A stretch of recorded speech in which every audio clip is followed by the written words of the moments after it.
Welcome to The Explainer. Today, we're jumping right into the absolute chaos that is the world of online creators. We're going to dissect a feud piece by piece to really understand the mechanics of digital conflict, how it works, what's fueling it, and ultimately where it all leads. Okay, so to really get a feel for this, you just have to hear this quote. It perfectly sums up how bizarre and intense this whole world is.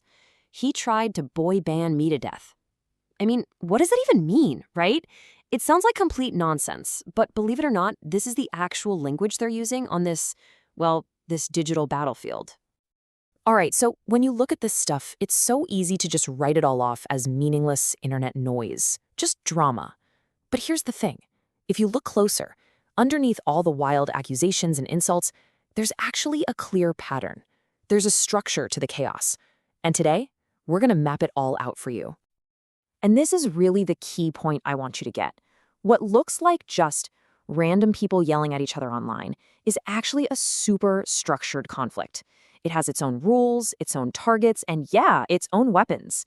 It is not random at all. It follows a script, even if that script is, totally chaotic. So what really fuels these fights? I mean, from the outside, it looks like they're fighting about, everything and nothing all at once. But in reality, the arguments almost always circle back to just a few core themes. And this is where that pattern really starts to pop. All that chaos, you can pretty much break it down into these specific categories. The fighting is all about who's being real versus who's using gimmicks. It gets ugly when they question each other's disability claims. And man, it gets personal fast, with attacks on family, accusations of stalking, and everyone claiming they're the one dropping truth bombs. Okay, so first up is this idea of being gimmicky. In this world, authenticity is everything. So accusing another creator of being fake just to get views, that's a major insult. This quote says it all, right? I'll never go gimmick. That's them drawing a line in the sand. And then things they get really, really personal and pretty uncomfortable, honestly. We're talking about creators publicly questioning if their rivals' disabilities are even real, accusing them of milking their condition for sympathy or money. It's a brutal tactic designed to just completely undermine their opponent's credibility. And if that wasn't enough, it almost always escalates to the absolute lowest blow, involving family. I mean, check this out. It's just pure provocation. It's not about winning an argument anymore. It's about getting a reaction at any cost. Okay, so the battle lines are drawn. Now let's talk about how they actually fight. The answer is their own content becomes the ammunition.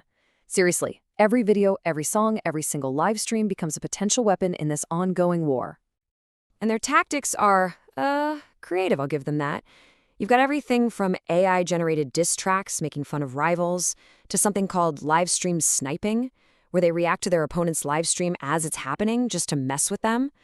And then there's the more direct stuff, crude insults and even leaking personal things like old voicemails. It's a multi-front war.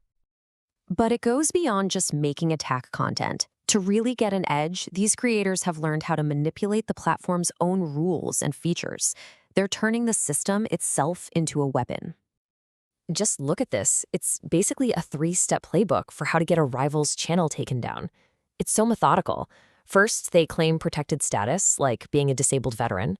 Then they cite the platform's own rules, even bringing up specific acts and guidelines. And finally, they threaten action. See what's going on? It's not about winning an argument. It's about using YouTube's own rulebook to try and get their enemy deplatformed.